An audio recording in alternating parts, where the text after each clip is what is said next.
La viuda murió antes del velorio. Su cuerpo llevaba una inscripción: Maldita Puebla, México, primavera de 1942. El polvo de la calle. El exponiente se levantaba en remolinos cada vez que pasaba un automóvil, algo que ocurría con poca frecuencia en esos días de guerra lejana, pero presente en las conversaciones de los poblanos. La ciudad de Puebla vivía bajo el peso de una primavera seca, donde el sol caía implacable sobre las fachadas de Talavera y las campanas de la catedral marcaban el ritmo de una vida que se aferraba a sus tradiciones con más fuerza que nunca. En la casa de los Montiel, ubicada en el corazón del barrio de La Luz, el silencio había tomado posesión de cada habitación desde hacía 3 días. Era un silencio denso, cargado de incienso y cera derretida, un silencio que olía a flores marchitas y a velas consumiéndose lentamente. Doña Socorro Montiel había muerto el martes por la tarde, y su cuerpo yacía ahora en el salón principal de la casa, dentro de un ataúd de madera oscura que su hijo mayor, Rafael, había conseguido con el carpintero del mercado de artesanías. Pero algo no estaba bien. Todos lo sentían, aunque nadie se atrevía a decirlo en voz alta. Don Ernesto Salazar, el vecino que vivía 2 casas más abajo, fue el primero en notar la irregularidad. Había llegado temprano esa mañana de jueves para ayudar con los preparativos del velorio, que estaba programado para comenzar al mediodía. La costumbre dictaba que el cuerpo debía ser lavado y vestido por las mujeres de la familia, pero cuando entró en la casa, encontró a la hija menor de doña Socorro, Eulalia, sentada en las escaleras con el rostro desencajado y las manos temblando sobre su regazo. Don Ernesto le había dicho con voz quebrada: mi madre murió antes de lo que pensábamos.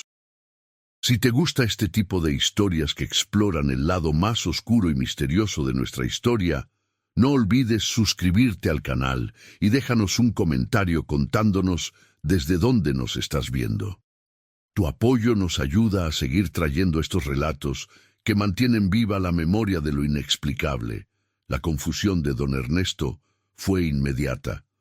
¿Cómo que antes?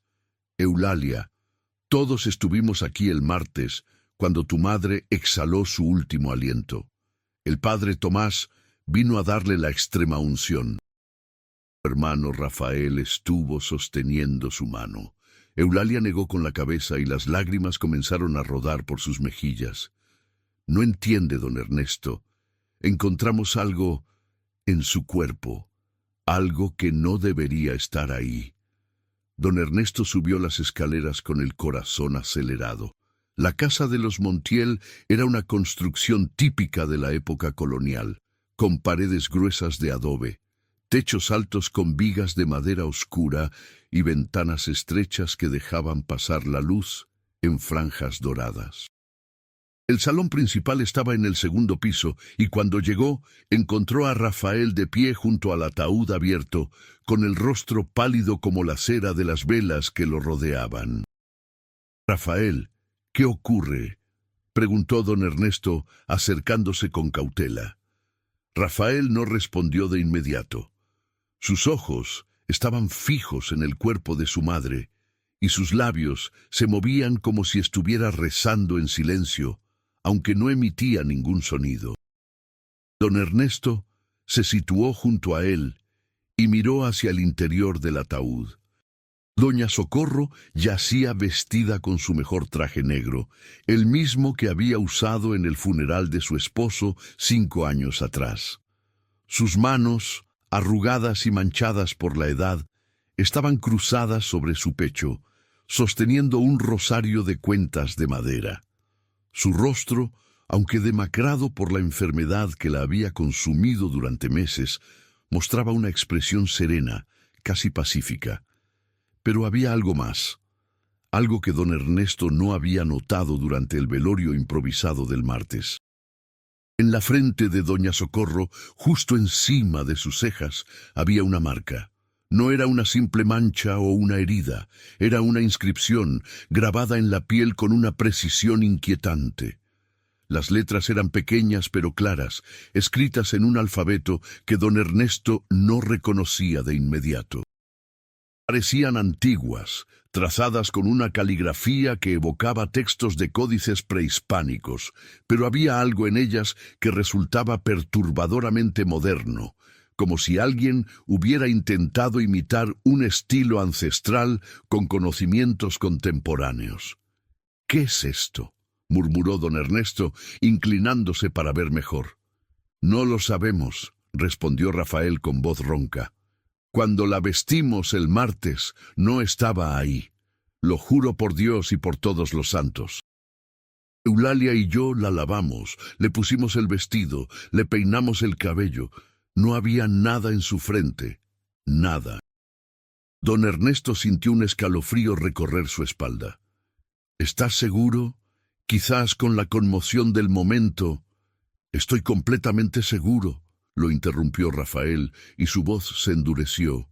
«Ayer por la noche, antes de cerrar el ataúd para que pudiera descansar antes del velorio de hoy, revisé que todo estuviera en orden. No había marca alguna. Esta mañana, cuando Eulalia vino a poner flores frescas, la encontró así».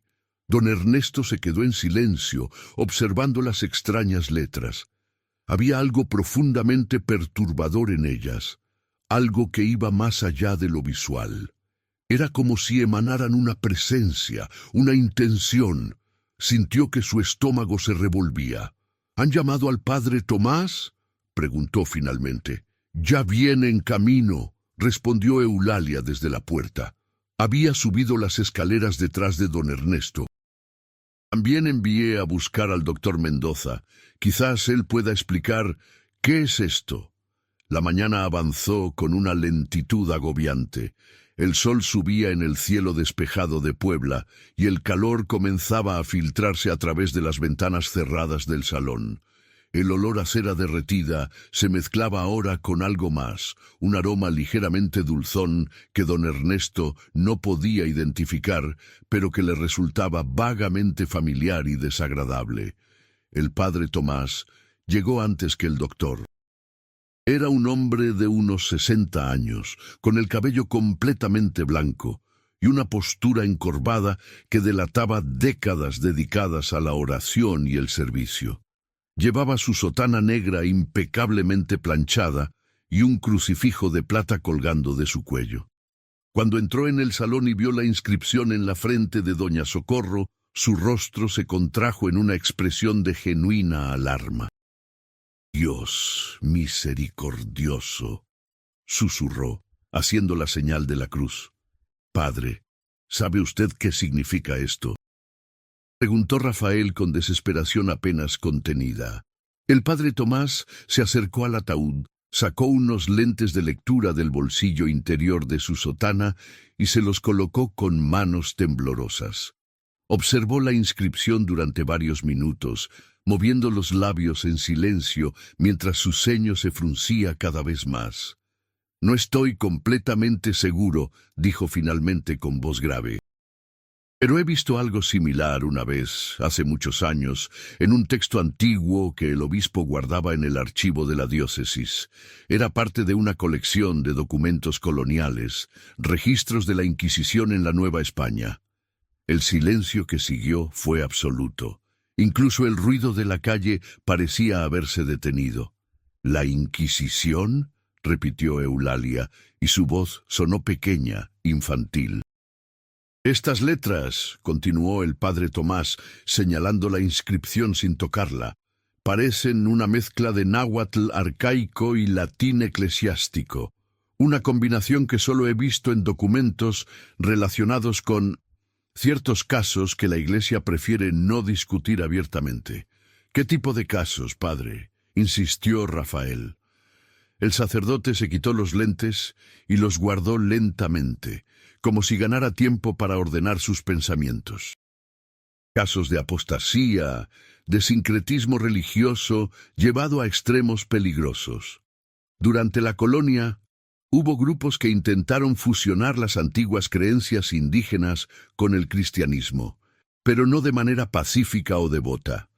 Algunos buscaban poder, control sobre la vida y la muerte. Usaban inscripciones como esta para marcar a sus víctimas.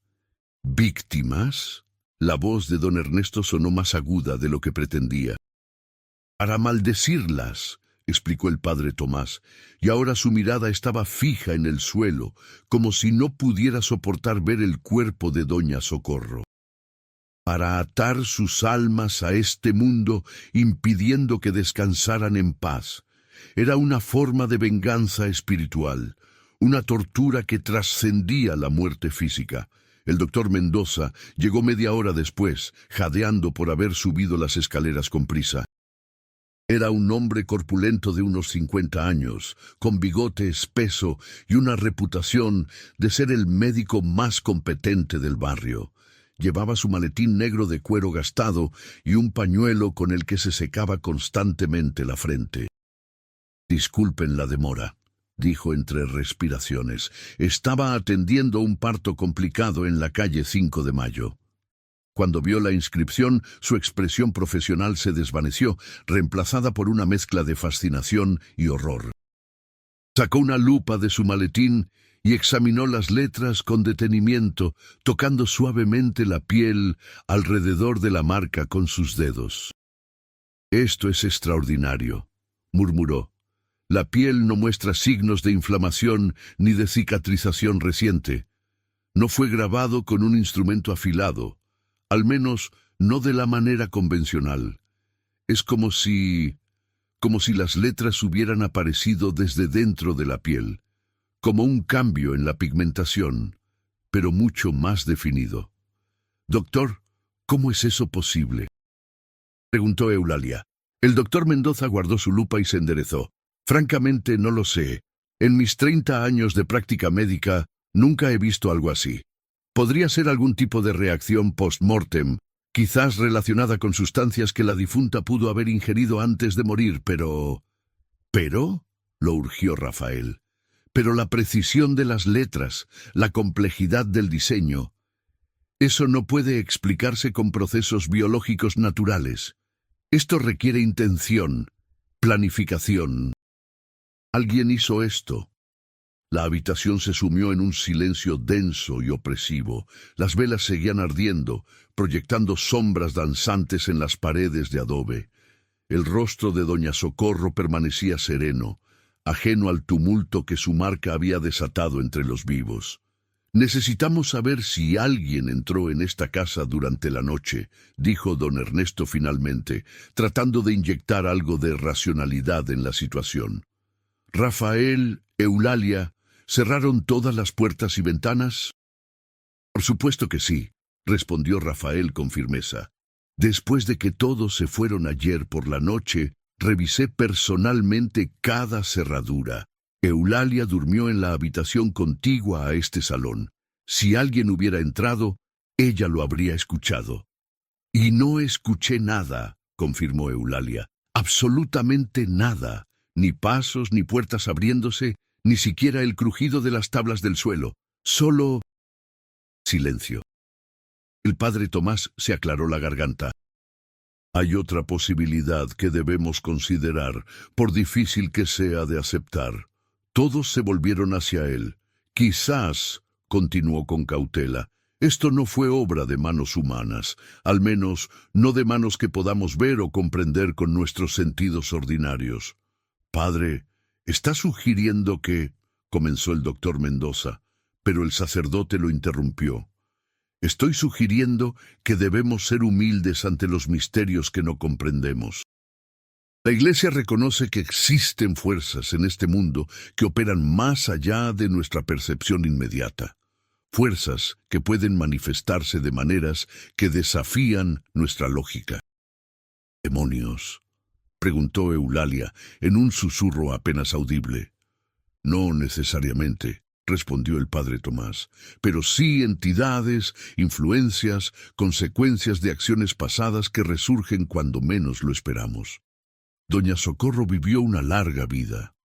¿Alguno de ustedes sabe si en su pasado hubo Incidentes inusuales, enemistades profundas, involucración en prácticas que la Iglesia desaprueba. Rafael y Eulalia intercambiaron miradas incómodas. Nuestra madre era una mujer devota, dijo Rafael con defensividad. Iba a misa todos los domingos, rezaba el rosario cada noche, ayudaba a los pobres del barrio. No dudo de su devoción, replicó el padre Tomás con suavidad. Pero a veces las personas guardan secretos, incluso de sus familias más cercanas. Secretos que pueden tener consecuencias, que se extienden más allá de la tumba. Eulalia bajó la mirada y comenzó a retorcer el pañuelo que sostenía en sus manos. Había algo, dijo finalmente, tan bajo que los demás tuvieron que inclinarse para escucharla. Algo que mamá nunca quiso hablar, pero que escuché mencionar una vez cuando era niña. ¿Qué cosa?, preguntó Rafael, sorprendido. Fue hace muchos años, cuando papá aún vivía. Una noche no podía dormir y bajé a la cocina a buscar agua. Escuché a mamá y papá hablando en el patio. Estaban discutiendo sobre algo que había pasado antes de que yo naciera. Algo relacionado con el rancho donde mamá creció, allá en Cholula. Don Ernesto se enderezó. Cholula era una ciudad cercana a Puebla, famosa por sus pirámides prehispánicas y su historia profundamente entrelazada con las culturas indígenas y la conquista española. ¿Qué decían?, insistió el padre Tomás. Papá le decía que tenía que confesar lo que había hecho, que el peso de eso la iba a consumir, y mamá lloraba, decía que había sido solo una niña, que no entendía las consecuencias. Mencionó algo sobre una curandera, una mujer que vivía en las faldas de la pirámide, y luego papá dijo una palabra que nunca olvidé, aunque no la entendí entonces: Nahuali. El padre Tomás palideció visiblemente. El doctor Mendoza frunció el ceño, confundido por la reacción del sacerdote. Don Ernesto sintió que un frío inexplicable le recorría la espalda, a pesar del calor sofocante del salón. «Nahuali», repitió el padre Tomás, y su voz sonó hueca. «Es una palabra náhuatl. Se refiere a personas que, según las antiguas creencias, podían transformarse en animales, manipular las fuerzas de la naturaleza, maldecir o bendecir según su voluntad. Eran considerados brujos, hechiceros. Durante la colonia, la Inquisición los perseguía con particular ferocidad». «¿Y usted cree que mi madre...?» Rafael no pudo terminar la pregunta. «No sé qué creer», admitió el padre Tomás. «Pero si doña Socorro tuvo algún tipo de encuentro con alguien que practicaba esas artes, si participó de alguna manera, voluntaria o involuntariamente, en rituales o pactos, las consecuencias podrían manifestarse incluso después de su muerte». El sol había alcanzado su cenit, y la luz que entraba por las ventanas se había vuelto blanca, casi cegadora. El calor era opresivo, y el olor a flores marchitas se intensificaba con cada minuto que pasaba. Las velas seguían ardiendo, pero sus llamas parecían más tenues ahora, como si algo estuviera succionando su energía. «¿Qué hacemos ahora?», preguntó Eulalia, y por primera vez en su vida adulta sonó como la niña asustada que había sido décadas atrás. El padre Tomás respiró profundamente. «Primero, debemos posponer el velorio. No podemos permitir que familiares y amigos vean esto sin una explicación. Segundo, necesito consultar los archivos de la diócesis, revisar si hay registros de casos similares, ver si existe algún ritual de purificación o exorcismo que pueda aplicarse». «¿Exorcismo?». El doctor Mendoza sonó escéptico. «Padre, con todo respeto, no creo que...». «Doctor», lo interrumpió el sacerdote con firmeza inusual, «usted mismo admitió que no puede explicar esto médicamente. A veces debemos recurrir a otros tipos de conocimiento, otros tipos de intervención». «¿Y mientras tanto?», preguntó Rafael. No podemos dejar a mi madre así indefinidamente. El calor, la descomposición, el cuerpo se mantendrá, dijo don Ernesto sorprendiendo a todos. Cuando las miradas se volvieron hacia él, continuó. Conozco a alguien, un embalsamador que trabaja discretamente, principalmente para familias que necesitan trasladar cuerpos a largas distancias. Puede preservar el cuerpo de doña Socorro mientras buscamos respuestas. Pero eso cuesta dinero, objetó Eulalia. Yo me haré cargo, replicó don Ernesto. Era un hombre de recursos modestos, pero los Montiel habían sido buenos vecinos durante décadas. Doña Socorro fue como una hermana para mi difunta esposa. Es lo menos que puedo hacer. El padre Tomás asintió. Es una buena solución temporal. Mientras tanto, Rafael, Eulalia, necesito que me cuenten todo lo que sepan sobre el pasado de su madre en Cholula. Nombres, lugares, fechas, cualquier detalle, por insignificante que parezca, podría ser importante. Los hermanos se miraron, y en sus ojos había una mezcla de miedo y determinación. Estaban a punto de desenterrar secretos que su madre había guardado durante toda su vida. Secretos que quizás habían permanecido ocultos con buena razón. Pero ahora, con esa inscripción maldita marcada en la frente de su madre muerta, no tenían elección. Tenían que saber la verdad, sin importar cuán perturbadora fuera. Afuera, en las calles de Puebla, la vida continuaba con su ritmo habitual. Los vendedores ambulantes pregonaban sus mercancías, las campanas de la catedral llamaban a la oración del mediodía, los niños jugaban en las plazas bajo la sombra de los árboles de jacarandá. Nadie sabía que en una casa del barrio de la Luz, algo antiguo y terrible había comenzado a despertar, algo que había estado dormido durante décadas, pero que ahora reclamaba su debido. Y en el ataúd de madera oscura, doña Socorro Montiel yacía inmóvil, con su rostro sereno y sus manos cruzadas sobre el pecho. Pero en su frente, las letras extrañas parecían brillar con una luz propia cuando nadie las miraba directamente, pulsando con un ritmo que coincidía con un corazón que había dejado de latir 3 días atrás. La tarde se extendía ante ellos, cargada de preguntas sin respuesta y de un miedo que se había instalado en sus huesos como el frío de una noche sin estrellas.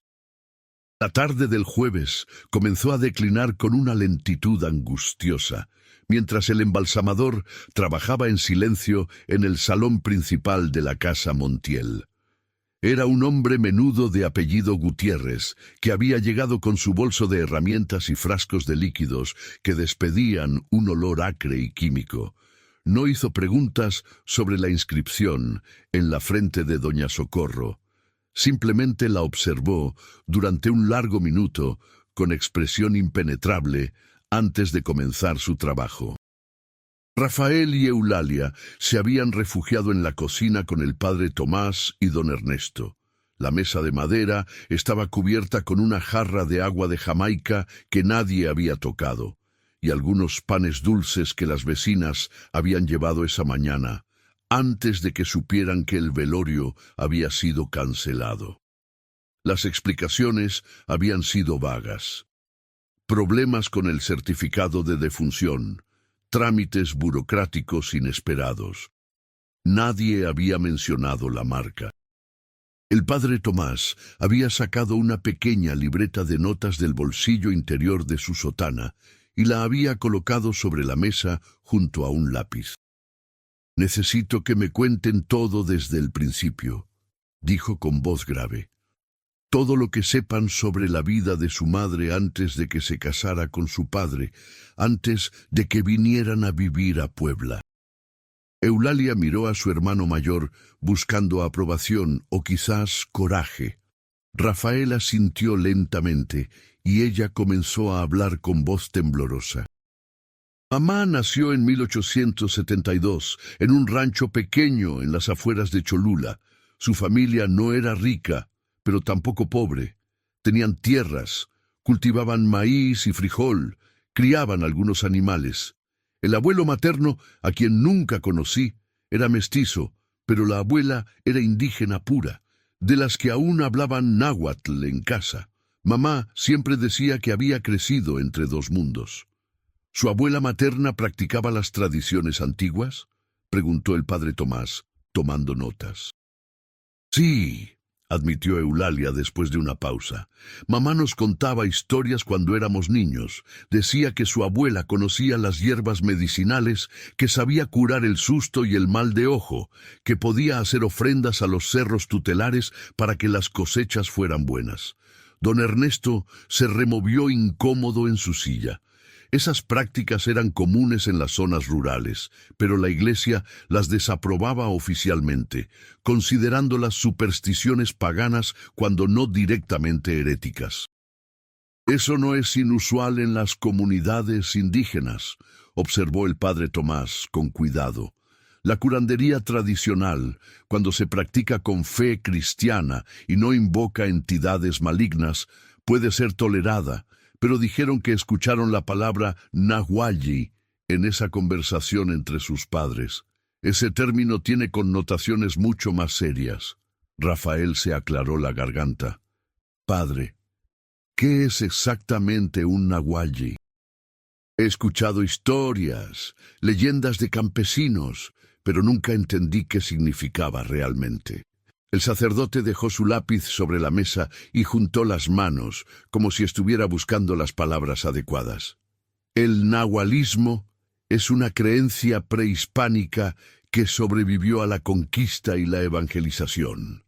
Los nahuallis, según las tradiciones indígenas, son personas que poseen un animal compañero espiritual, una entidad con la que comparten su alma. Se cree que pueden transformarse en ese animal, viajar en sueños, ver el futuro, causar enfermedades o curarlas según su voluntad. ¿Como licántropos?, preguntó don Ernesto. Parecido, pero diferente, explicó el padre Tomás. No es solo transformación física, es una conexión espiritual profunda. Durante la colonia, la Inquisición persiguió a los nahualis con ferocidad, porque los consideraban brujos que habían hecho pactos con demonios. Los documentos del Santo Oficio están llenos de casos de indígenas y mestizos acusados de nahualismo, muchos de ellos torturados y ejecutados. Eulalia palideció. ¿Y cree que mamá? No estoy acusando a su madre de nada, la interrumpió suavemente el padre Tomás. Pero necesito entender qué pudo haber pasado en su juventud. Esa inscripción no apareció por casualidad. Es una marca específica con intención. Alguien o algo la puso ahí por una razón. Rafael respiró profundamente. Hay algo más que deberían saber. Después de que murió papá hace 5 años, estaba revisando sus documentos y encontré una carta vieja, amarillenta, escrita en 1900.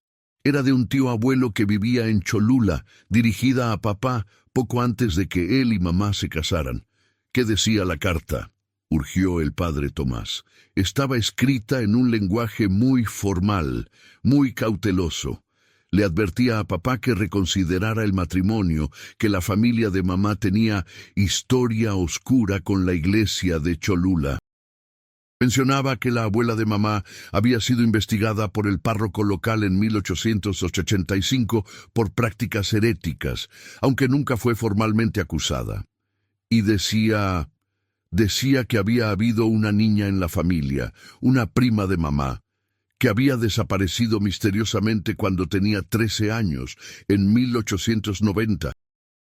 El silencio que siguió fue absoluto, roto solo por el tic-tac del reloj de pared de la cocina y los sonidos distantes del embalsamador trabajando en el piso superior.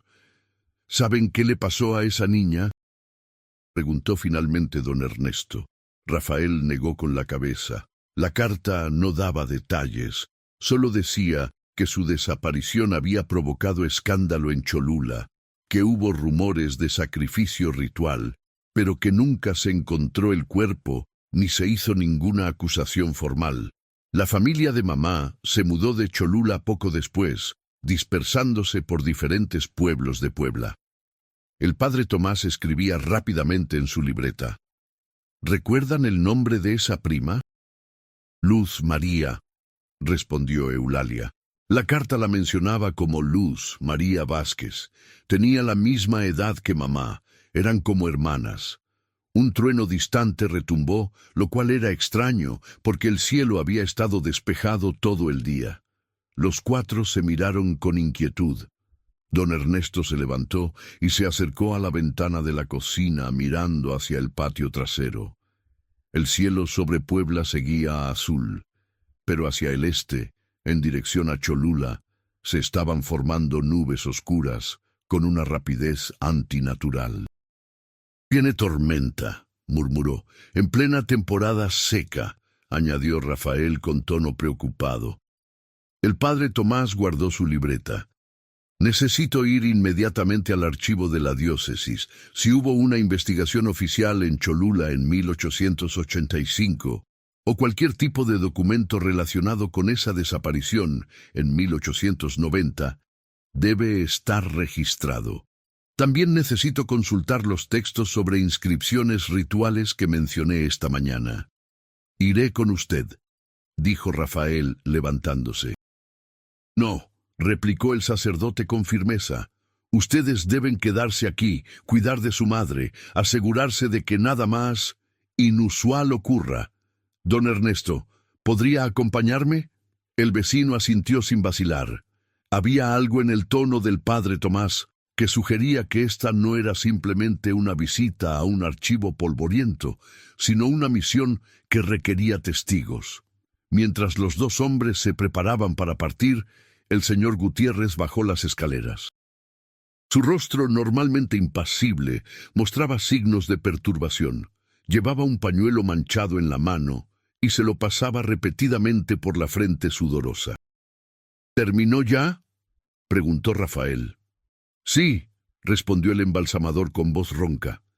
«El cuerpo está preservado. Debería mantenerse sin problemas durante al menos una semana, quizás 2 si mantienen la habitación fresca y ventilada». «¿Hubo algún problema?», preguntó Eulalia. Gutiérrez dudó, y por primera vez en los 10 años que llevaba ejerciendo su oficio, pareció genuinamente asustado.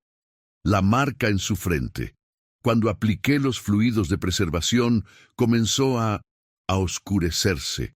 Las letras se volvieron más definidas, más profundas, y hubo un momento en que juré que brillaban levemente, como brasas. «¿Están brillando ahora?», preguntó el padre Tomás con urgencia. «No, padre.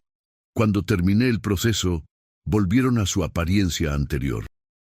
Pero les juro por mi honor profesional que no fue imaginación mía. Algo en esa marca reaccionó a los químicos que utilicé. Nunca había visto nada igual». El padre Tomás y don Ernesto intercambiaron miradas graves. «Necesitamos irnos ahora mismo», dijo el sacerdote. Se volvió hacia Rafael y Eulalia. «No dejen que nadie más entre en esta casa hasta que regresemos. Nadie. ¿Entendido?». Los hermanos asintieron, aunque Eulalia preguntó con voz pequeña: «¿Cuánto tardarán?». «Esperamos estar de vuelta antes del anochecer», respondió don Ernesto. «Pero si por alguna razón nos retrasamos, cierren todas las puertas y ventanas, enciendan velas benditas si las tienen, y recen, recen sin parar». Con esas palabras inquietantes, los dos hombres salieron de la casa. El señor Gutiérrez los siguió poco después, murmurando disculpas y rechazando el pago completo que Rafael intentaba darle. «Obren cuando todo esto termine», dijo simplemente, y se marchó con prisa inusual, como si la casa misma lo repeliera. Rafael y Eulalia se quedaron solos en la cocina, escuchando el silencio opresivo de su hogar. El reloj marcaba las 3:30 de la tarde.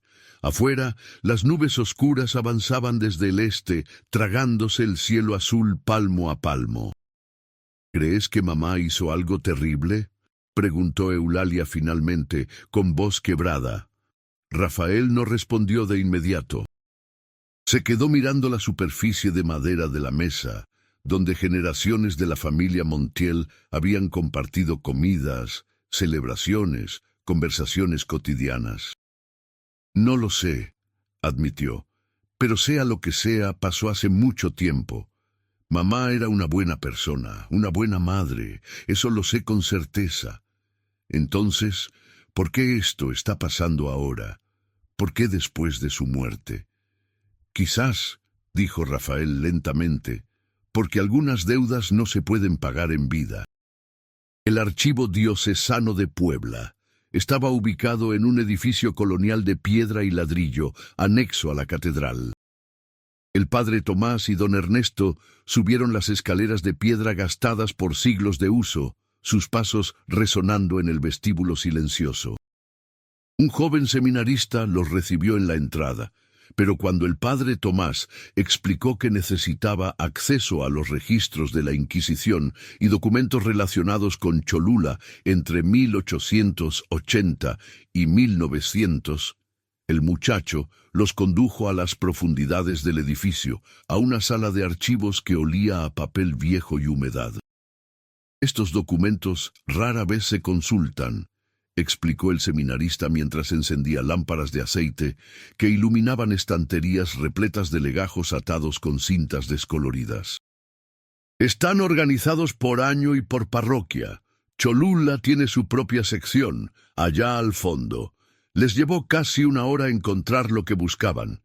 Don Ernesto, aunque no tenía formación clerical, tenía buena vista y paciencia para la lectura meticulosa.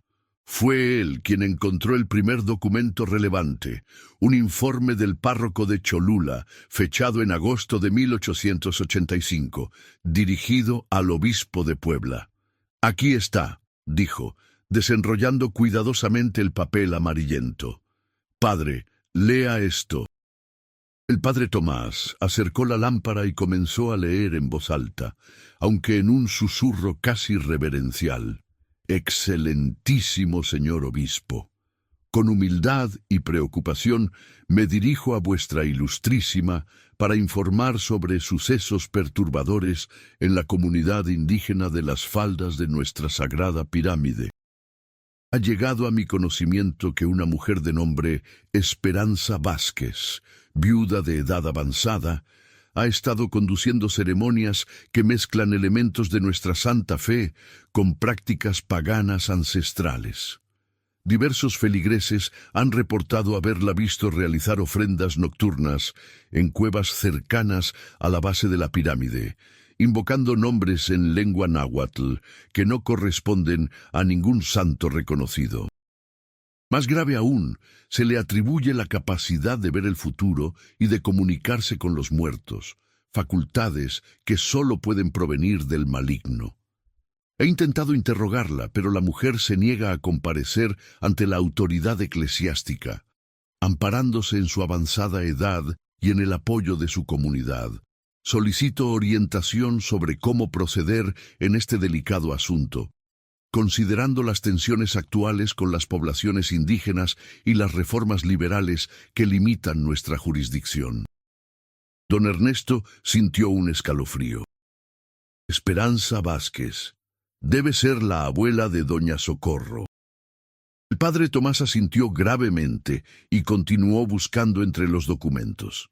Encontró una respuesta del obispo, fechada un mes después, que esencialmente recomendaba cautela y observación discreta, evitando confrontaciones que pudieran crear mártires o provocar conflictos mayores.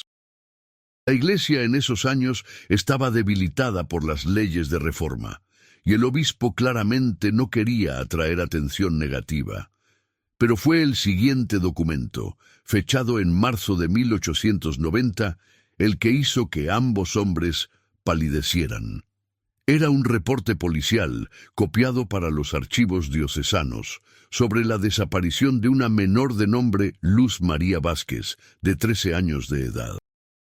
El reporte describía cómo la niña había salido de su casa la noche del 15 de marzo para participar en una ceremonia familiar relacionada con el equinoccio de primavera. Según testimonios de vecinos, la ceremonia había sido organizada por su abuela Esperanza y se había llevado a cabo en una cueva conocida localmente como la Boca del Cerro, situada en las faldas de la pirámide de Cholula. Aproximadamente a la medianoche, los participantes habían escuchado un grito terrible proveniente del interior de la cueva. Cuando entraron, encontraron a Esperanza Vázquez en estado de trance o convulsión, murmurando incoherencias en náhuatl. Luz María había desaparecido. Una búsqueda exhaustiva de la cueva y sus alrededores no reveló rastro alguno de la niña. Esperanza Vázquez fue interrogada repetidamente, pero su testimonio era confuso y contradictorio.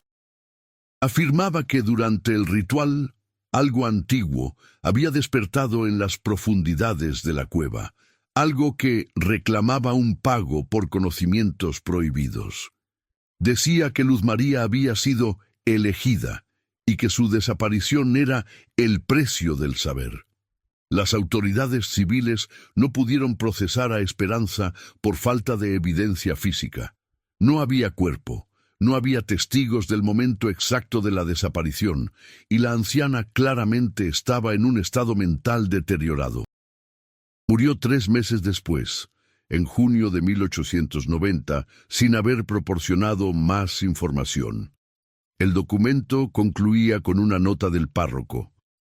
La familia de la desaparecida, incluyendo a su prima Socorro Vázquez, de la misma edad, abandonaron Cholula poco después de estos eventos. Se ha dispersado el rumor entre la población indígena de que la cueva está maldita y debe ser evitada. He ordenado que se selle la entrada con piedras y argamasa y he colocado una cruz bendita en el lugar. Don Ernesto tuvo que sentarse. Doña Socorro estuvo ahí, estuvo presente cuando su prima desapareció. Y nunca lo mencionó, añadió el padre Tomás, con expresión sombría. Guardó ese secreto durante 52 años, hasta su muerte. ¿Pero qué tiene que ver todo esto con la inscripción en su frente? El padre Tomás no respondió de inmediato. Siguió buscando entre los documentos, moviendo legajos con creciente urgencia.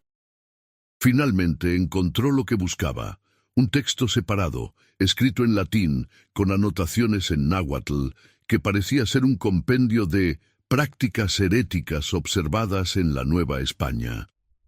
En una sección dedicada a marcas y símbolos utilizados por nahualis y hechiceros, había ilustraciones dibujadas a mano de varias inscripciones, y ahí, en la tercera página, estaba un dibujo que era prácticamente idéntico a la marca en la frente de doña Socorro. El texto explicativo, traducido del latín, decía: «Esta marca se conoce como el sello del testigo silencioso. Era utilizada por ciertas sociedades secretas nahualistas como castigo para aquellos que presenciaban rituales prohibidos, pero se negaban a participar plenamente o que posteriormente traicionaban los secretos del grupo. La inscripción actúa como una maldición que se manifiesta en el momento de la muerte, marcando al difunto como alguien que debe rendir cuentas ante los espíritus invocados en aquellos rituales. Según las creencias nahualistas, el alma del marcado no puede descansar hasta que se revele la verdad oculta o se complete el pacto interrumpido. Don Ernesto leyó el párrafo 2 veces antes de poder procesar completamente su significado. Está diciendo que doña Socorro fue marcada hace 50 años, pero la marca solo apareció ahora, después de su muerte. Precisamente, confirmó el padre Tomás. Es una maldición diferida, un castigo que trasciende el tiempo. Socorro Vázquez presenció algo terrible en aquella cueva, algo que probablemente resultó en la muerte de su prima. Quizás participó parcialmente en el ritual, quizás fue forzada a participar, o quizás simplemente estuvo presente. Pero después huyó, se casó, cambió de vida, se convirtió en una devota católica tratando de expiar una culpa que nunca confesó. ¿Y ahora que ha muerto? Ahora, quién es o lo que fuera que hizo ese pacto original exige que se cumpla. La marca es una advertencia, una convocatoria, no es solo un símbolo, es una puerta. Afuera del archivo, la tormenta había alcanzado Puebla. El viento aullaba entre las calles coloniales y las primeras gotas de lluvia comenzaban a golpear contra las ventanas de vidrio emplomado. Los truenos resonaban con violencia y los relámpagos iluminaban el interior del archivo con destellos fantasmales. «Necesitamos volver a la casa Montiel», dijo el padre Tomás, guardando apresuradamente los documentos que había estado examinando. «Ahora mismo. Pero no hemos terminado de...» «No hay tiempo», lo interrumpió el sacerdote. «Si estoy en lo correcto, la aparición de esa marca es solo el comienzo. El ritual que comenzó en 1890 nunca se completó. Y ahora, con la muerte de Socorro, el único testigo superviviente, las fuerzas que quedaron atrapadas en ese momento buscarán concluir lo que empezaron. Corrieron bajo la lluvia que caía ahora con furia, empapándose en segundos. Las calles de Puebla se habían vaciado, con los poblanos refugiándose de la tormenta inesperada. El cielo había adquirido un tono verdoso enfermizo, y el aire olía a ozono y a algo más, algo antiguo y terroso que don Ernesto no podía identificar. Cuando llegaron a la casa de los Montiel, encontraron la puerta principal cerrada, pero sin cerrojo. Rafael los recibió con expresión de alivio y terror mezclados. «Gracias a Dios que volvieron», dijo casi sin aliento. «Eulalia está arriba con mamá. Algo está pasando. Las velas alrededor del ataúd siguen apagándose solas, una y otra vez. Y la temperatura de la habitación es como si estuviera cayendo nieve dentro de la casa». Subieron las escaleras corriendo. El salón principal estaba efectivamente helado, con vaho visible saliendo de sus bocas al respirar. Las velas que rodeaban el ataúd se apagaban y volvían a encenderse en un patrón irregular, como si respondieran a una presencia invisible que se movía alrededor de ellas. Eulalia estaba arrodillada junto al ataúd, rezando el rosario con voz temblorosa. Cuando vio al padre Tomás, se levantó y corrió hacia él. «Padre, escucho voces. Desde que comenzó la tormenta, escucho voces que vienen de dentro del ataúd. Voces de niña, llamando a mamá por su nombre». El padre Tomás se acercó al ataúd con cautela. La inscripción en la frente de doña Socorro había cambiado nuevamente. Ahora no solo era más oscura y más definida, brillaba con una luz verde pálida que pulsaba rítmicamente como un corazón fantasmal. Y entonces todos la escucharon. Una voz juvenil, clara a pesar de estar amortiguada, como si viniera desde muy lejos o desde muy abajo. «Socorro, prima, ¿por qué me dejaste? ¿Por qué corriste?» Eulalia soltó un grito sofocado. Rafael se aferró al marco de la puerta. Don Ernesto sintió que sus piernas flaqueaban. Solo el padre Tomás mantuvo la compostura, aunque su rostro estaba pálido como el mármol. Sacó de su sotana un crucifijo de plata y una pequeña botella de agua bendita. «En el nombre del Padre, del Hijo y del Espíritu Santo», comenzó con voz firme, «ordeno a cualquier espíritu o entidad que se manifiesta aquí que revele su naturaleza y propósito». La voz de niña volvió a hablar, pero esta vez con un tono que era menos acusador y más sediento. «Quiero regresar. Llevo tanto tiempo en la oscuridad. Socorro prometió que vendría por mí, todos prometieron. Pero me dejaron allá abajo, en la boca del cerro, con lo que despertamos, con lo que nos exigió pago». El padre Tomás roció agua bendita alrededor del ataúd. Las gotas chisporroteaban al tocar el aire helado, como si cayeran sobre metal al rojo vivo. «¿Eres Luz María Vázquez?» Una pausa larga, llena solo por el sonido de la tormenta rugiendo afuera. Luego, ya no sé quién soy. He sido tantas cosas en la oscuridad. He esperado tanto. Pero ahora Socorro ha venido. Su espíritu está atrapado, como el mío, y podemos estar juntas de nuevo, como antes, como hermanas. El alma de Socorro Montiel pertenece a Dios, declaró el padre Tomás con autoridad. No puedes reclamarla. La risa que siguió era múltiple, como si varias voces hablaran al unísono, algunas jóvenes, otras antiguas e inhumanas. ¿Dios? Nosotros estábamos aquí antes que tu Dios, estábamos en las piedras de la pirámide cuando tus conquistadores llegaron. Estábamos en la sangre derramada en los altares antiguos. Socorro hizo un juramento esa noche, un juramento de silencio que ahora debe romperse, debe contar la verdad, debe liberar a Luz María, o ambas arderán juntas en nuestro fuego frío, en las profundidades que nunca conocerán la luz. La inscripción en la frente de doña Socorro comenzó a sangrar. No era sangre real, sino un líquido negro y viscoso que goteaba lentamente por las sienes de la mujer muerta, manchando su cabello plateado y el satén blanco que forraba el interior del ataúd. Eulalia estaba llorando inconsolablemente. Rafael se había puesto a rezar en voz alta, las palabras saliendo atropelladas y desesperadas de sus labios, y la tormenta seguía intensificándose, golpeando la casa como si algo estuviera tratando de derribar las paredes para entrar o para salir. El padre Tomás retrocedió un paso, manteniendo el crucifijo en alto, mientras el líquido negro seguía emanando de la inscripción. La temperatura de la habitación había descendido tanto que podían ver cristales de escarcha formándose en las esquinas de las ventanas. Afuera, la tormenta rugía con una violencia que parecía antinatural para la primavera seca de Puebla. Ciudad que en ese año de 1942 vivía bajo la sombra de una guerra mundial distante pero presente.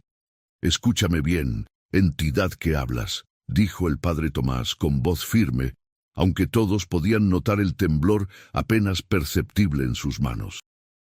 Si Luz María Vázquez es quien dice ser, entonces tiene derecho a la paz eterna. Pero primero debemos conocer la verdad completa de lo que sucedió aquella noche de 1890.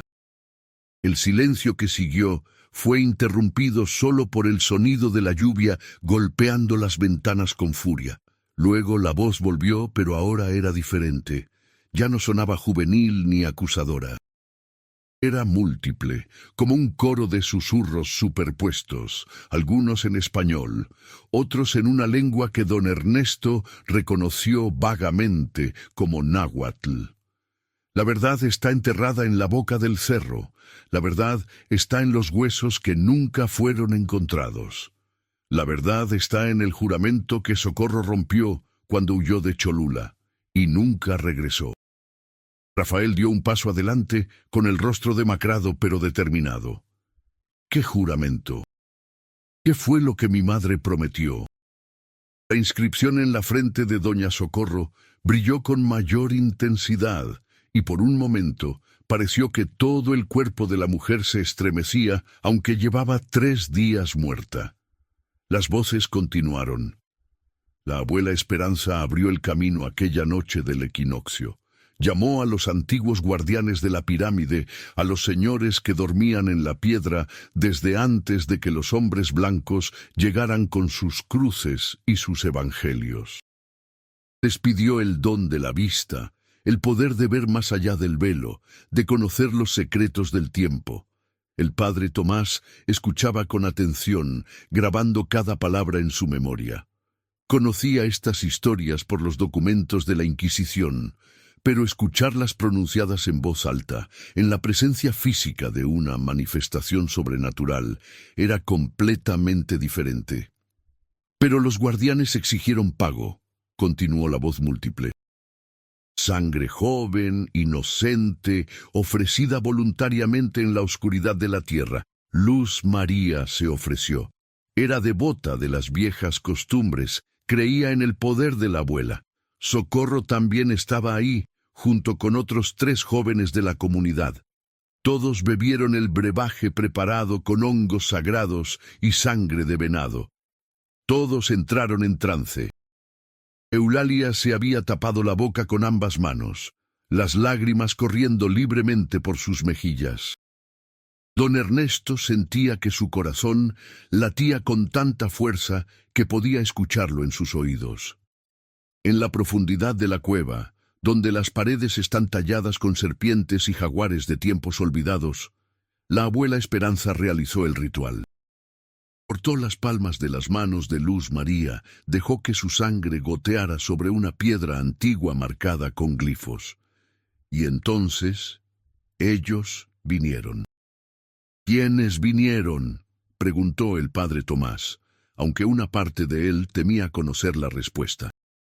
Los Nahualtín, los señores de la transformación, entidades que no son espíritus ni demonios en el sentido que tu iglesia enseña, sacerdote.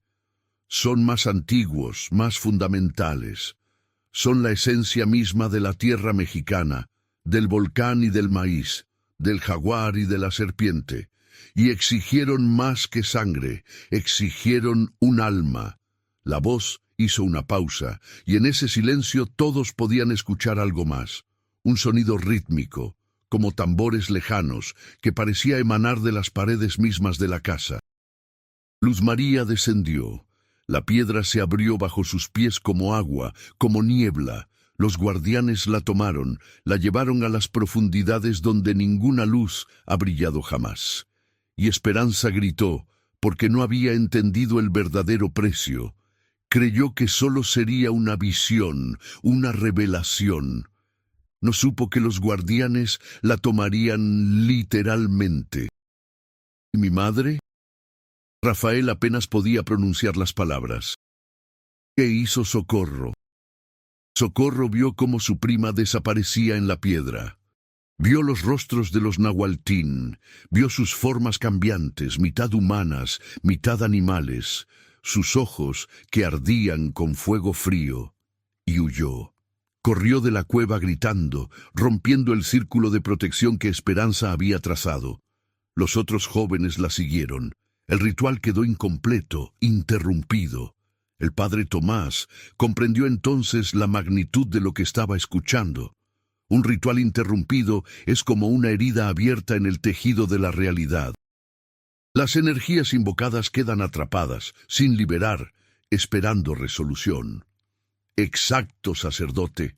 Durante 52 años, Luz María ha esperado en la oscuridad, ni viva ni muerta, atrapada entre los mundos porque el ritual nunca se completó. Y los Nahualtín también esperan, dormidos, pero conscientes, en las profundidades de la pirámide que tus antepasados cubrieron con una iglesia, creyendo que así podrían enterrar los antiguos poderes. Don Ernesto recordó entonces algo que había escuchado de niño, historias que su abuelo le contaba sobre Cholula. La Gran Pirámide era la más grande del mundo en volumen, más grande incluso que las de Egipto, pero estaba cubierta por siglos de tierra y vegetación. Los españoles habían construido la iglesia de Nuestra Señora de los Remedios en su cima en 1594, un símbolo de la conquista espiritual. Pero las historias locales siempre habían hablado de túneles bajo la pirámide, de cámaras secretas donde los antiguos sacerdotes realizaban rituales que los conquistadores nunca descubrieron. Socorro llevó la marca todo este tiempo, continuó la voz. Invisible pero presente, grabada en su espíritu, era testigo y cómplice. Debía regresar a la cueva, completar el ritual, liberar a Luz María, pero nunca lo hizo. Se casó, tuvo hijos, vivió una vida piadosa tratando de olvidar. Y los Nahualtín esperaron con la paciencia de la piedra misma. ¿Y ahora?, preguntó Eulalia con voz quebrada. ¿Qué quieren ahora? Ahora que Socorro ha muerto, su espíritu está atrapado como el de Luz María. No puede ascender, no puede descansar. La marca se ha manifestado físicamente como advertencia y como convocatoria. Los descendientes de Socorro deben terminar lo que ella dejó incompleto. Deben ir a la boca del cerro, encontrar los restos de Luz María y ofrecerles descanso apropiado. Solo entonces ambas almas serán liberadas. El padre Tomás negó con la cabeza vehementemente. No puedo permitir que estos jóvenes participen en rituales paganos. Eso sería apostasía. La risa que resonó entonces en la habitación era amarga y antigua. ¿Apostasía, sacerdote? Tu Dios y los antiguos dioses mexicanos no son tan diferentes como tu iglesia pretende. Ambos exigen sangre, ambos exigen sacrificio. La diferencia es que los Nahualtin no prometen salvación, solo balance. Lo que se toma debe ser devuelto. Lo que se inicia debe completarse. Esta es la ley más antigua que la humanidad conoce.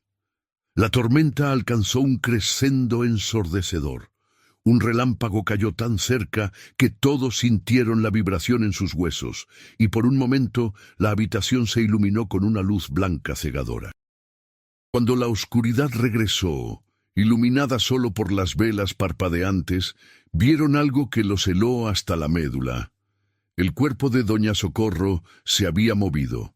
Sus manos, que habían estado cruzadas sobre su pecho, ahora yacían a los lados, con las palmas hacia arriba, y en cada palma había marcas nuevas, idénticas a la inscripción de su frente, brillando con la misma luz verde enfermiza. El tiempo se acaba, susurraron las voces. Con cada hora que pasa, las marcas se extenderán. Brazos, piernas, torso, y cuando cubran todo su cuerpo, Socorro quedará atrapada para siempre en el inframundo frío donde Luz María espera, y sus descendientes cargarán la maldición, generación tras generación, hasta que alguien tenga el coraje de hacer lo correcto. Rafael y Eulalia se miraron. En sus ojos había terror, pero también algo más, determinación nacida de la desesperación. Eran hijos devotos, y no podían soportar la idea de que el alma de su madre sufriera eternamente por pecados cometidos décadas antes de que ellos nacieran. «Iremos», dijo Rafael finalmente, con voz que apenas temblaba. «Iremos a Cholula, a esa cueva. Encontraremos los restos de Luz María y les daremos descanso cristiano». «No», lo interrumpió el padre Tomás. «Si van, iré con ustedes. No permitiré que enfrenten esto solos, ni que caigan en prácticas que pongan en peligro sus almas inmortales». Don Ernesto, que había permanecido en relativo silencio, también habló. «Yo también iré. Conocí a doña Socorro durante 30 años. Le debo esto». Las voces parecieron suspirar, un sonido como viento atravesando cañones profundos. «Entonces está decidido. Deben ir al amanecer, cuando la tormenta haya pasado. Encontrarán la cueva sellada, pero la piedra cederá ante aquellos que llevan la sangre de Socorro. Y allá abajo, en la oscuridad donde Luz María ha esperado medio siglo, encontrarán respuestas. Pero también encontrarán pruebas. Los Nahualtin los estarán observando. Y entonces, tan repentinamente como había comenzado, el fenómeno cesó. La temperatura de la habitación comenzó a subir gradualmente. Las velas dejaron de parpadear y ardieron con llamas estables. El líquido negro que había emanado de la inscripción de doña Socorro se evaporó, dejando solo manchas tenues en su piel. Las marcas en las palmas de sus manos permanecieron, brillando débilmente en la penumbra. Afuera, la tormenta comenzaba a amainar. Los truenos se alejaban hacia el oeste y la lluvia disminuía a un goteo constante. El reloj de pared en el salón marcaba las 7 de la tarde. La oscuridad se había instalado sobre Puebla, una ciudad que en ese año de guerra vivía bajo racionamiento de electricidad, lo que hacía que las noches fueran más oscuras que nunca. El padre Tomás guardó su crucifijo y su agua bendita con manos temblorosas. Necesitamos prepararnos. Cholula está a 2 horas en automóvil. Partiremos antes del alba, a las 4 de la mañana. Rafael, ¿tienes un vehículo? Tengo la camioneta de la tienda, respondió Rafael. Era dueño de una pequeña mercería en el barrio. Tiene gasolina suficiente, aunque con el racionamiento. El obispo me dará una autorización de emergencia, dijo el padre Tomás. La guerra ha complicado muchas cosas, pero la Iglesia aún tiene cierta influencia con las autoridades civiles. Don Ernesto se acercó a la ventana y miró hacia la calle mojada. Los faroles de gas proyectaban charcos de luz amarillenta en el pavimento empedrado. Algunos vecinos comenzaban a salir de sus casas evaluando los daños de la tormenta repentina. Nadie miraba hacia la casa de los Montiel, y eso era bueno. Lo último que necesitaban era atención no deseada. ¿Qué le diremos a la gente?, me preguntó Eulalia. Sobre el velorio, sobre todo esto. Diremos la verdad, respondió Rafael con firmeza. Parcialmente, al menos, que surgieron complicaciones, que debemos resolver asuntos familiares urgentes en Cholula antes de que mamá pueda ser sepultada apropiadamente. Los vecinos entenderán. Mamá era querida, pero todos saben que nuestra familia tiene raíces en Cholula. El padre Tomás asintió.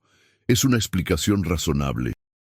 Mientras tanto, Rafael, Eulalia, necesito que busquen cualquier documento, carta, fotografía o objeto personal de su madre que pueda estar relacionado con su juventud en Cholula. Cualquier cosa que pueda ayudarnos a entender exactamente dónde está ubicada esa cueva. Los hermanos se dispersaron por la casa buscando en cajones, armarios y baúles. Don Ernesto se quedó con el padre Tomás en el salón, observando el cuerpo de doña Socorro.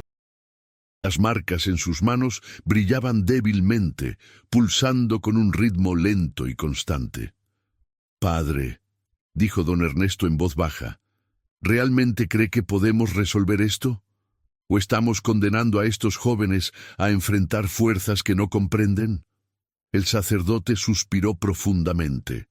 Don Ernesto, he dedicado mi vida al servicio de Dios y de la Iglesia. He estudiado teología, filosofía, historia eclesiástica, pero esta noche he sido confrontado con realidades que mi formación apenas contempla. Los documentos de la Inquisición mencionan estos casos, pero siempre desde la distancia académica, como curiosidades históricas. Estar aquí, presenciar esto. ¿Cree que son demonios los nahualtín de los que habla esa voz? No lo sé, admitió el padre Tomás.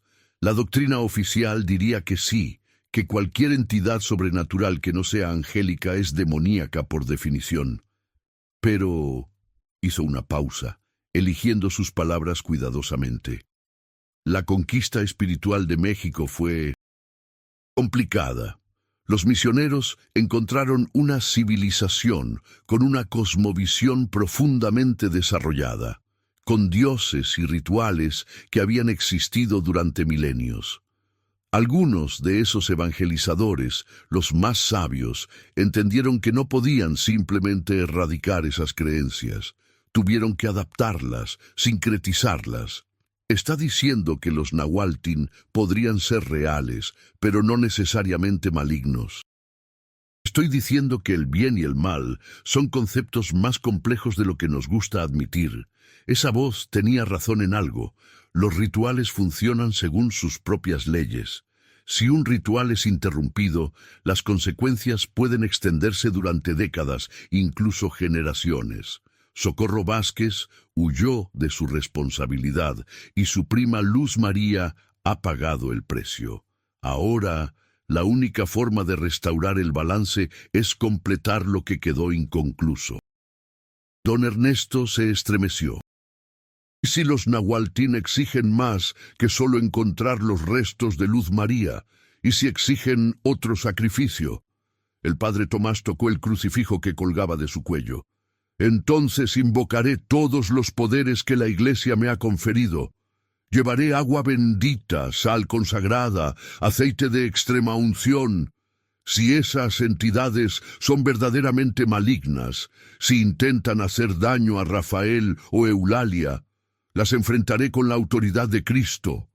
Pero volvió a hacer una pausa. Si lo que buscan es simplemente justicia, descanso para un alma atrapada injustamente, entonces quizás podamos encontrar una solución que satisfaga tanto a las antiguas leyes como a las leyes de Dios. Rafael regresó al salón llevando una caja de madera tallada, del tamaño de un cofre pequeño. Encontré esto en el armario de mamá, en el fondo, detrás de sus vestidos. Estaba cerrada con llave, pero Eulalia recordó que mamá guardaba una llave pequeña en su joyero. Colocó la caja sobre una mesa auxiliar y la abrió. Adentro había fotografías antiguas en sepia, cartas atadas con listones descoloridos, un rosario de cuentas negras que parecía mucho más viejo que el que doña Socorro había usado habitualmente, y un objeto envuelto en tela de algodón. El padre Tomás desenvolvió el objeto con cuidado. Era una piedra pequeña, del tamaño de un huevo de paloma, tallada con glifos intrincados.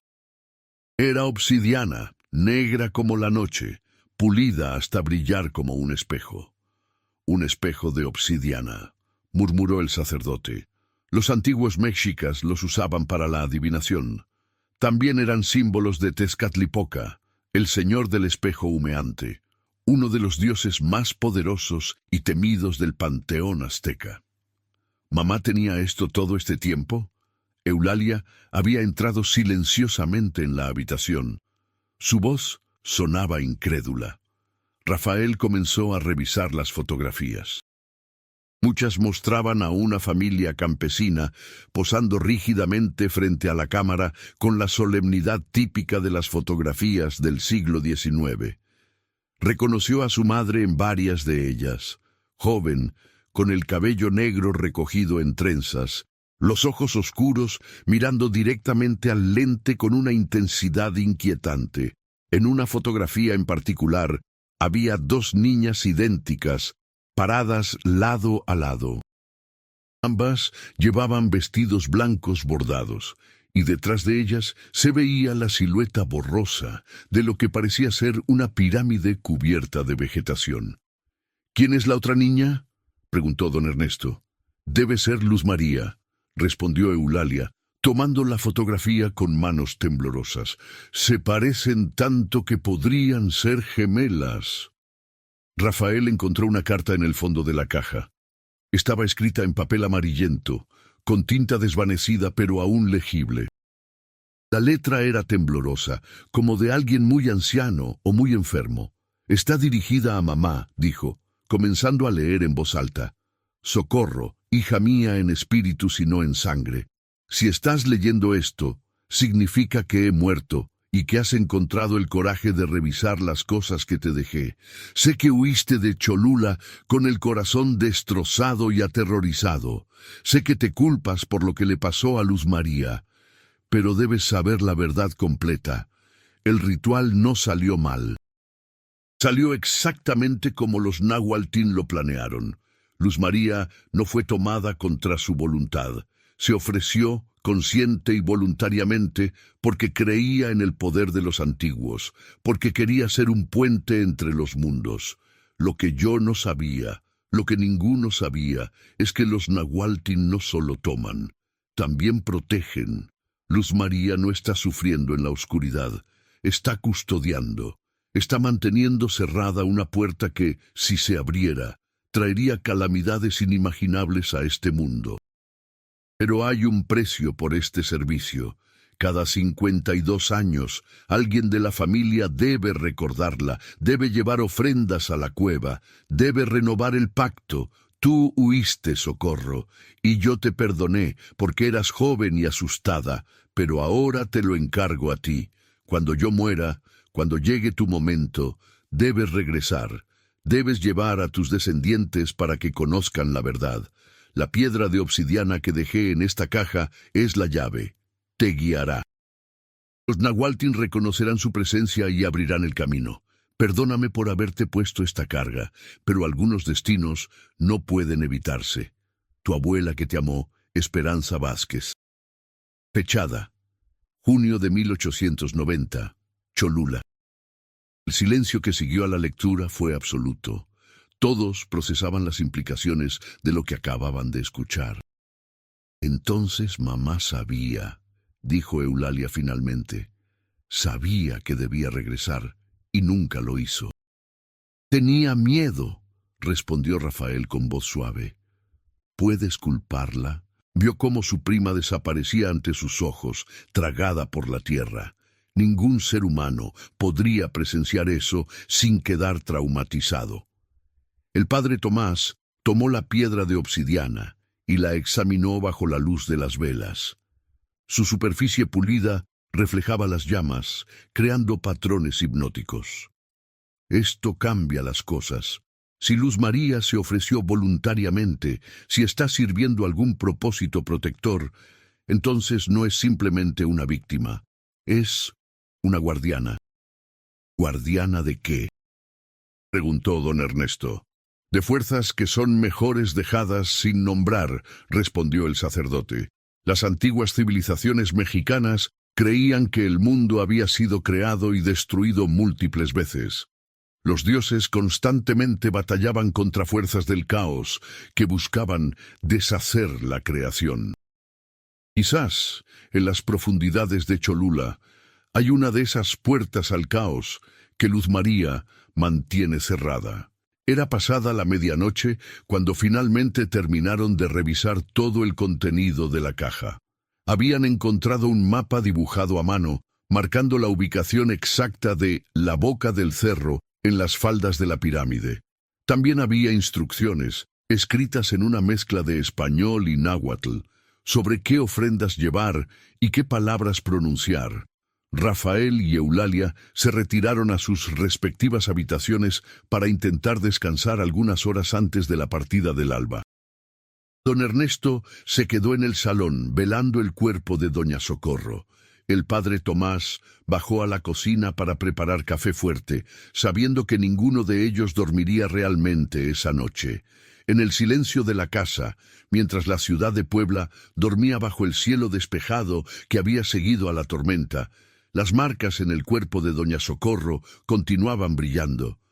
Muy débilmente, casi imperceptiblemente, nuevas inscripciones comenzaban a formarse en sus antebrazos. El reloj corría. Y en algún lugar bajo la tierra de Cholula, en cámaras que no habían visto luz humana en décadas, algo esperaba su llegada con la paciencia infinita de la piedra eterna. La camioneta avanzaba por la carretera que conectaba Puebla con Cholula, mientras el alba comenzaba a teñir el horizonte de tonos rosados y dorados. Rafael conducía con las manos firmes en el volante, aunque sus nudillos estaban blancos por la tensión. A su lado, el padre Tomás rezaba en silencio, con el rosario entre sus dedos. En la parte trasera, Eulalia se aferraba a la caja de madera que contenía la piedra de obsidiana y las instrucciones de su abuela Esperanza, mientras don Ernesto observaba el paisaje con expresión preocupada. El cielo estaba despejado, como si la tormenta de la noche anterior nunca hubiera ocurrido, pero todos en la camioneta sabían que algo había cambiado irrevocablemente. Antes de partir, habían revisado una última vez el cuerpo de doña Socorro. Las inscripciones ahora cubrían sus brazos hasta los codos, brillando con esa luz verde enfermiza. El tiempo se agotaba. Cholula apareció ante ellos como una visión del pasado y el presente entrelazados. La gran pirámide se alzaba cubierta de vegetación, pareciendo más una colina natural que la estructura artificial más voluminosa del mundo. En su cúspide, la iglesia de Nuestra Señora de los Remedios brillaba con los primeros rayos del sol, un símbolo de la conquista que nunca había logrado borrar completamente lo que yacía debajo. Siguiendo el mapa dibujado a mano, Rafael condujo la camioneta por caminos de tierra cada vez más estrechos, hasta que llegaron a un sendero que ya no podía ser transitado en vehículo. Estacionaron cerca de un grupo de casas humildes, donde los habitantes los observaban con curiosidad y algo de recelo. Los forasteros no eran comunes en esa zona, especialmente a esa hora temprana. «La boca del cerro debe estar allá», dijo don Ernesto, señalando hacia una zona boscosa en las faldas de la pirámide, donde la vegetación era más densa y oscura. Caminaron durante 20 minutos, siguiendo un sendero apenas visible que serpenteaba entre árboles de ahuehuete y matorrales espinosos. El aire se volvía más frío a medida que avanzaban, y todos notaban una presión creciente en el pecho, como si la atmósfera misma se espesara.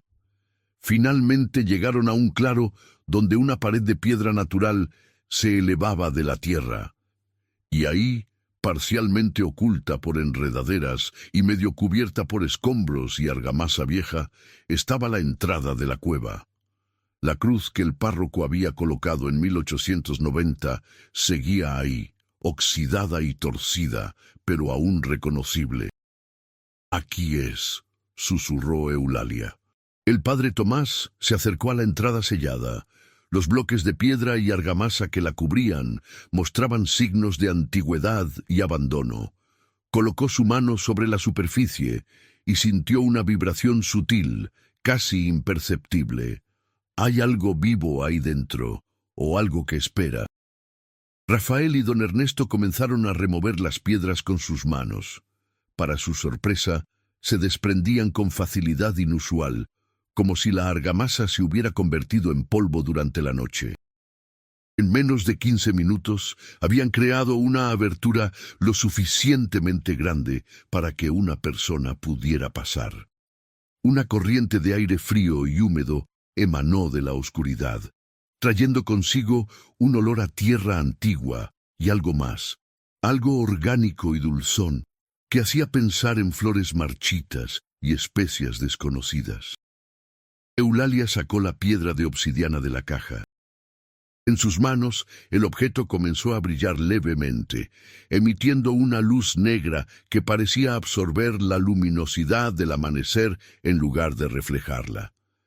«Está reaccionando», dijo con voz temblorosa. El padre Tomás encendió una lámpara de aceite que había traído y la levantó hacia la entrada de la cueva. «Entraré primero, síganme de cerca, y si algo sale mal, si yo les ordeno que corran, obedezcan sin cuestionamientos». La cueva descendía en una pendiente empinada, con paredes que mostraban signos de haber sido talladas por manos humanas en épocas remotas. Había glifos grabados en la piedra, representaciones de serpientes emplumadas, jaguares con fauces abiertas y figuras humanas en posturas rituales. A medida que descendían, la temperatura seguía bajando, y pronto todos podían ver su aliento condensándose en el aire. El túnel se ensanchaba en una cámara circular de aproximadamente 10 metros de diámetro. El techo estaba decorado con pinturas que milagrosamente se habían conservado durante siglos, representaciones del cosmos azteca, los 13 cielos y los 9 niveles del inframundo. En el centro de la cámara había una piedra plana, manchada con lo que parecían antiguas marcas de sangre, y detrás de la piedra, en el rincón más oscuro de la cámara, había huesos. Eulalia soltó un grito sofocado. Rafael se acercó lentamente con la lámpara extendida. Eran los restos de una persona joven, todavía vestida con jirones de lo que alguna vez había sido un vestido blanco bordado. El cráneo estaba intacto, y en la frente, grabada con la misma precisión inquietante que en Doña Socorro, había una inscripción idéntica. «Luz María», murmuró don Ernesto haciendo la señal de la cruz. Pero había algo más. Los huesos no estaban dispersos como cabría esperar después de 52 años. Estaban dispuestos en un patrón específico, formando un círculo, como si alguien o algo los hubiera organizado deliberadamente. Y dentro del círculo, en el suelo de piedra, había más inscripciones, formando un diagrama complejo que parecía pulsar con vida propia. La piedra de obsidiana en las manos de Eulalia comenzó a brillar con mayor intensidad. Y entonces todos lo sintieron. Una presencia que llenaba la cámara, antigua y poderosa, ni maligna ni benigna, sino simplemente existente. Las sombras en las esquinas de la cámara comenzaron a moverse, adoptando formas que desafiaban la lógica. Un jaguar con ojos de fuego frío, una serpiente cuyas escamas brillaban como estrellas, una figura humana que constantemente cambiaba entre hombre y animal, entre sustancia y sombra. Los Nahualtín se habían manifestado. El padre Tomás levantó su crucifijo, pero su mano temblaba. Estas entidades no retrocedían ante los símbolos cristianos. No eran demonios que pudieran ser exorcizados con agua bendita y oraciones latinas. Eran algo más antiguo, algo que había existido en esta tierra mucho antes de que el primer evangelizador pisara suelo mexicano. Una voz resonó en la cámara, pero no venía de ningún lugar específico. Era como si la piedra misma hablara: han venido. Finalmente, la sangre de Socorro ha regresado. Venimos a dar descanso a Luz María Vázquez, dijo Rafael, encontrando valor que no sabía que poseía. Y a liberar el alma de nuestra madre, Socorro Montiel. El pacto debe ser cumplido, respondieron las voces múltiples. Luz María se ofreció voluntariamente para custodiar la puerta. Durante 52 años ha mantenido cerrado el paso entre los mundos, pero el ciclo debe renovarse. Alguien debe tomar su lugar, o ambas almas permanecerán atrapadas para siempre. El horror de esas palabras cayó sobre todos como piedras heladas. ¿Están pidiendo otro sacrificio?, preguntó el padre Tomás con voz firme. Otra vida humana a cambio de liberar a las que ya tienen. No pedimos. Las sombras se movieron, acercándose. Observamos el balance. Lo que fue dado debe ser devuelto. Lo que fue prometido debe ser cumplido. Estas son las leyes que existieron antes de dioses y hombres. Eulalia dio un paso adelante, con la piedra de obsidiana brillando en sus manos. ¿Y si ofrecemos algo diferente? Si en lugar de una vida ofrecemos memoria, ¿verdad? ¿Reconocimiento? Las sombras se detuvieron, como si estuvieran considerando algo inesperado. La verdad revelada tiene poder, continuó Eulalia, con lágrimas corriendo por sus mejillas, pero con voz cada vez más firme. Luz María ha sido olvidada. Su familia la abandonó, su sacrificio fue silenciado. Pero nosotros podemos cambiar eso. Podemos honrarla, contarle al mundo lo que hizo. Podemos asegurarnos de que su nombre sea recordado, no como una víctima, sino como una guardiana. Rafael comprendió lo que su hermana proponía. Construiremos un memorial, aquí, en este lugar. Traeremos ofrendas cada año, en la fecha de su desaparición. Enseñaremos a nuestros hijos sobre ella, y ellos enseñarán a los suyos. Su historia no será olvidada nunca más. Don Ernesto añadió, y los restos, les daremos sepultura cristiana, con todos los ritos que merece un alma noble, no en tierra consagrada si la Iglesia se opone, pero con respeto, con dignidad, con amor. El padre Tomás, después de un largo momento de conflicto interno, asintió. La Iglesia enseña que honrar a los muertos es una obra de misericordia. Si esta joven dio su vida protegiendo a otros, incluso si fue bajo creencias que no comparto, merece ser recordada. Yo mismo oficiaré los ritos funerarios. Las sombras se retiraron gradualmente.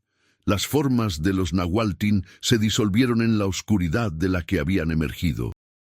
Entonces una voz diferente habló, una voz juvenil, clara, liberada de 52 años de espera.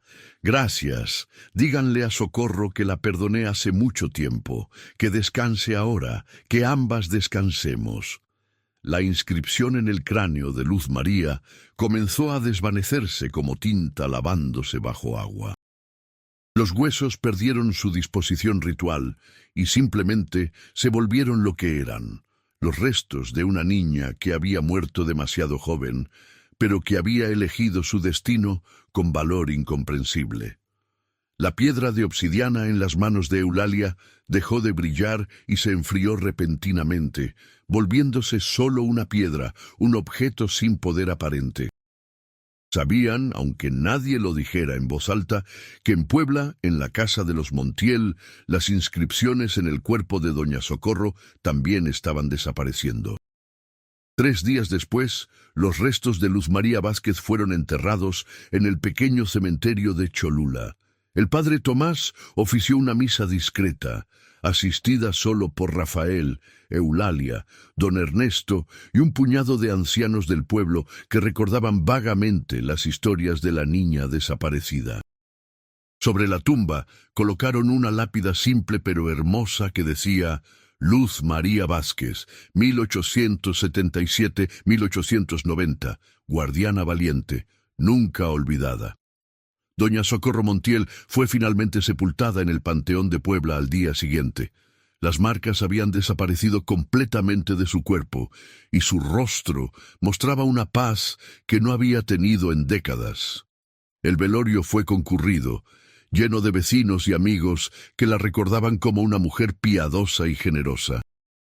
Solo Rafael, Eulalia, el padre Tomás y don Ernesto conocían la verdad completa y habían jurado mantener el secreto, excepto para contárselo a las futuras generaciones de la familia Montiel, para que el pacto de memoria se mantuviera. Cada año, en el aniversario de la desaparición de Luz María, los descendientes de Socorro viajaban a Cholula. Llevaban flores, incienso y pan de muerto. Limpiaban la tumba, rezaban por su alma y contaban su historia a quien quisiera escuchar. La cueva fue sellada nuevamente, pero con respeto esta vez, no con intención de olvidar, sino de proteger. Con el tiempo, la historia se convirtió en leyenda local. Algunos decían que en ciertas noches, especialmente durante el equinoccio de primavera, se podía ver una luz tenue en las faldas de la pirámide de Cholula, donde una niña había elegido convertirse en guardiana de umbrales que la humanidad era mejor que no cruzara. La guerra mundial continuó, afectando incluso a México, que había declarado guerra al Eje en mayo de 1942. Puebla vivió bajo racionamiento y incertidumbre, pero en la casa de los Montiel había una paz que no había existido en 52 años. Rafael se casó y tuvo 3 hijos.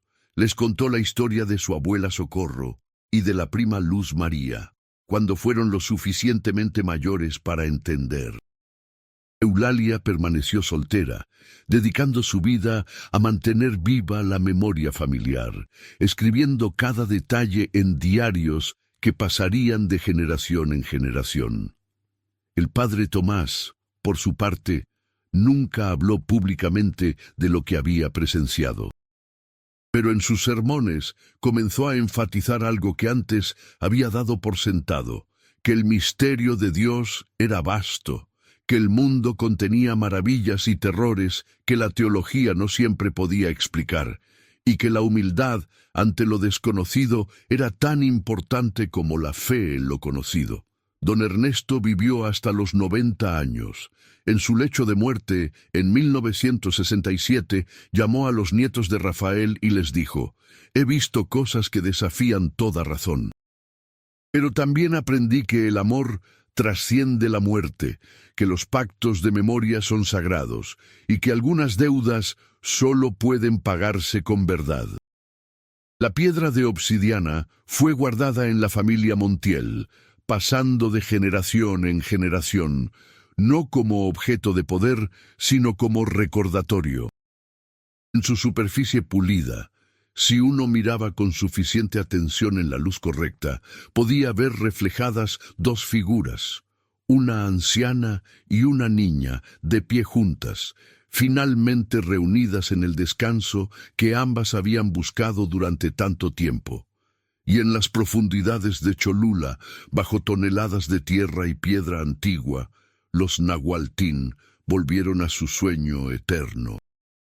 La puerta que custodiaban permaneció cerrada, no por el sacrificio de una vida inocente, sino por algo más poderoso: el poder de ser recordado, de ser honrado, de tener una historia que se cuenta una y otra vez, manteniendo vivo lo que importa. Porque al final, el verdadero horror no es la muerte, ni siquiera las fuerzas antiguas que habitan en la oscuridad. El verdadero horror es ser olvidado, no dejar huella, desaparecer sin que nadie recuerde que exististe. El verdadero poder, el que puede desafiar incluso a los dioses antiguos, es la memoria humana que se niega a dejar ir a aquellos que amó. La historia de la viuda que murió antes del velorio, cuyo cuerpo llevaba una inscripción maldita, se convirtió en leyenda susurrada en Puebla. Pero aquellos que conocían la verdad completa sabían que no era una historia de maldiciones y terror sin sentido.